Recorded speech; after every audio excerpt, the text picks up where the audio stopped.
Chapter 2: The Problem with Schools.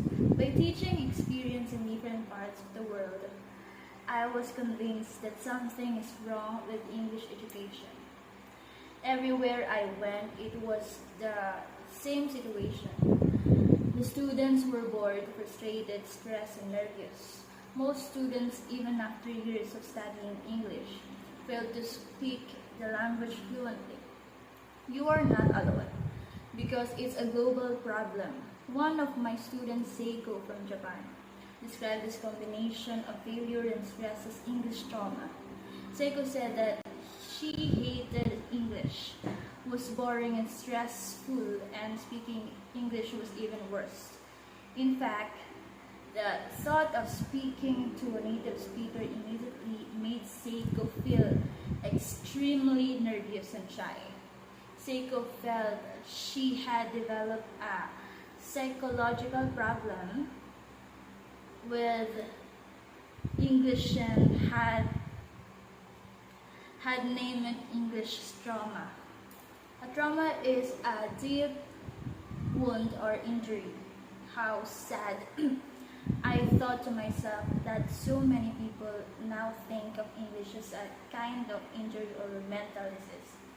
Throughout my teaching career, I've met many students who had similar feelings about English. I discovered that Seiko was not alone. Rather, English trauma is a global epidemic, so most people feel they must learn to speak English. Very few seem to enjoy it. Most who learn the language struggle with the same feelings of nervousness and frustration that Seiko had. As I encountered this problem more and more, I began to look for the root causes. I realized that before I found a solution, I need to understand the problem. Just a doctor must first diagnose a disease before treating it. Think about it. What is the cause of all this misery and failure? Why do so many people fail to speak English effortlessly despite years of study? What is wrong with English education? The first and most obvious problem I found with schools was the way in which they teach English. Most schools everywhere in the world use the grammar translation method. As the name implies, the focus of this method is on grammar analysis and the memorization of translated vocabulary. This method breaks English into an endless series of grammar formulas to memorize. Of course, each grammar formula has exceptions, and this must be memorized too. Schools like the grammar translation method because it appears to be serious, academic, and complex. The grammar translation method fits the way schools teach most subjects, with textbooks, lectures, notes, memorization, and tests. The only problem, as you know, is that it doesn't work in real conversations. There simply is no time to think about grammar formulas and their expectations. The failure rate for this method, therefore, is absolutely horrible. Despite the failure of most students to speak English fluently, schools continue to use this method. This is an epic failure of our education system. Recently, because students find the grammar translation method so boring. Some schools have added communication activities to their curriculum. Occasionally, the teacher puts the students into pairs or groups. The students then read or repeat dialogues from a textbook. Sometimes they might answer a few questions from worksheets of course. These activities are unusual, nothing like real English conversation. Consequently, the failure rate of communication activities is just as bad as grammar translation. Obviously, the English teaching method used in schools do not work. That was easy to see. I knew it. The students knew it, and many teachers knew it too. So few will admit it.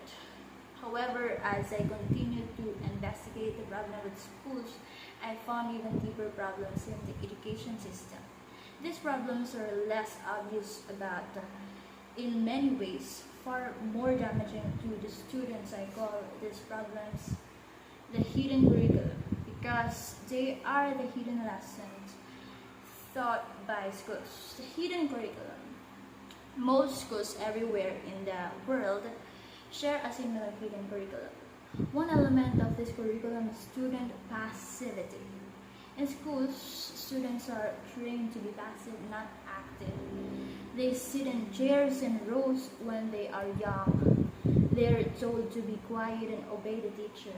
As a teacher lectures, the students take notes later. They are told to memorize these notes and preparation for a test. The message is clear. Learning is passive actively. You listen to the teacher. You take notes, you memorize the notes. The problem is passive activity. You must connect with other people. You must constantly ask and answer questions. You must communicate ideas, emotions, and descriptions. You must be ready for the unexpected. You must be spontaneous. You must be actively interact. English is not something you passively study. It is something you do. Related to the problem of passivity is the use of energy. Sitting for a long time is a low energy activity. The longer you sit, the more your energy drops.